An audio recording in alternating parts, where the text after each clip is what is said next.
একটি ঐতিহাসিক রাত, একটি ঐতিহাসিক যাত্রা আর একটি নতুন নাম, যে নামটি ঘিরে হঠাৎ করেই আলোচনায় বাংলাদেশ নারী ফুটবল। আজই অস্ট্রেলিয়ার উদ্দেশ্যে উড়াল দিচ্ছে বাংলাদেশ নারী ফুটবল দল, যেখানে প্রথমবারের মতো এএফসি উইমেন্স এশিয়ান কাপের মঞ্চে পা রাখতে যাচ্ছে লাল সবুজের প্রতিনিধিরা। এই টুর্নামেন্ট শুধু একটি প্রতিযোগিতা নয়, এটি বাংলাদেশের নারী ফুটবলের জন্য একটি নতুন অধ্যায়ের সূচনা। আর সেই অধ্যায়ের শুরুতেই আলো ছড়াচ্ছেন সুইডেন প্রবাসী ফুটবলার আনিকা রানী সিদ্দিকী। অস্ট্রেলিয়ার ফ্লাইট ধরার আগে বাংলাদেশ ফুটবল ফেডারেশন ভবনে আয়োজিত আনুষ্ঠানিক সংবাদ সম্মেলনে দল ঘোষণা করা হয় এবং জানানো হয় প্রস্তুতির সার্বিক চিত্র। সেখানেই স্বাভাবিকভাবেই বারবার উঠে আসে আনিকার নাম। সংবাদ সম্মেলনে এক প্রশ্নের জবাবে কোচ পিটার বাটলার প্রথমেই প্রশ্নকর্তাকে ধন্যবাদ জানান, তারপর যেন থামতেই পারলেন না। প্রশংসায় ভাসালেন এই তরুণ মিডফিল্ডারকে।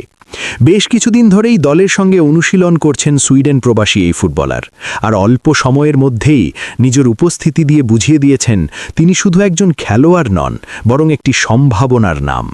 নারী ফুটবলে প্রবাসী খেলোয়াড় নতুন কিছু নয়। এর আগে জাপানিজ বংশোদ্ভূত সুমাইয়া মাতসুশিমাতেও দেখা গেছে বাংলাদেশ দলে, কিন্তু আনিকার আগমন যেন ভিন্ন এক মাত্রা যোগ করেছে।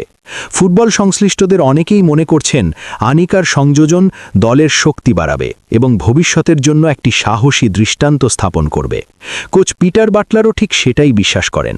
তার মতে আনিকার দলে আসা শুধু বর্তমান দলের জন্য নয়, বরং পুরো বাংলাদেশ নারী ফুটবলের জন্য একটি ইতিবাচক বার্তা।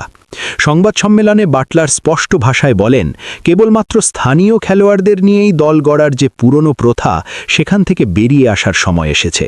তিনি মনে করেন অস্ট্রেলিয়া সহ বিশ্বের বিভিন্ন দেশে অনেক বাংলাদেশি বংশোদ্ভূত নারী ফুটবলার খেলছেন, যাদের সঠিকভাবে খুঁজে এনে সুযোগ দেওয়া দরকার। এমনকি ইংল্যান্ডের মতো বড় মঞ্চে অ্যাস্টন ভিলার মতো ক্লাবেও একজন বাংলাদেশি মেয়ে খেলছেন বলে তিনি জানিয়েছেন।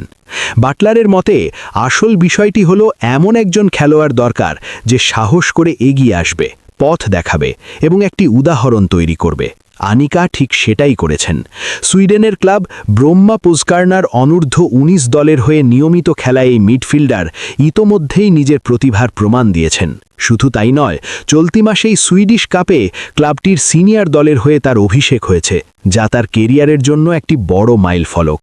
গত ১৬ই ফেব্রুয়ারি বাংলাদেশ দলের আনুষ্ঠানিক অনুশীলনে যোগ দেন আনিকা, আর প্রথম দিন থেকেই তার পারফরম্যান্স নজর কেড়েছে কোচিং স্টাফের। সংবাদ সম্মেলনে কোচ বাটলার বলেন, আনিকার বয়স আনুপানিক ২০ থেকে ২১ বছর, আর এই বয়সটাই তার সবচেয়ে বড় শক্তি।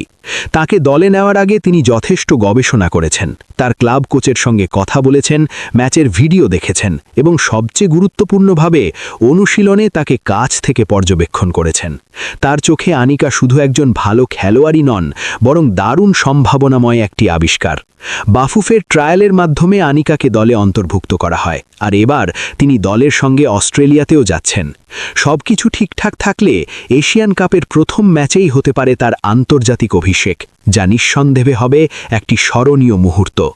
২৩ জনের চূড়ান্ত দলে আনিকাকে নেওয়ার কারণ ব্যাখ্যা করতে গিয়ে কোচ বাটলার বলেন, তিনি কোনো আবেগ বা পরিচয়ের ভিত্তিতে সিদ্ধান্ত নেননি। সম্পূর্ণভাবে আনিকার দক্ষতা, সক্ষমতা এবং মানসিকতার উপর ভরসা করেই এই সিদ্ধান্ত। তার মতে আনিকার মানসিকতা খুবই সতেজ, সে লড়াই করতে জানে এবং মাঠে কখনো হার মানতে চায় না। এই লড়াকু মনোভাবই দলের ভেতরে নতুন শক্তি যোগ করবে। কোচের বিশ্বাস, আনিকা শুধু বর্তমান দলকে শক্তিশালী করবে না, বরং ভবিষ্যতে বাংলাদেশ নারী ফুটবলের একটি গুরুত্বপূর্ণ মুখ হয়ে উঠতে পারে।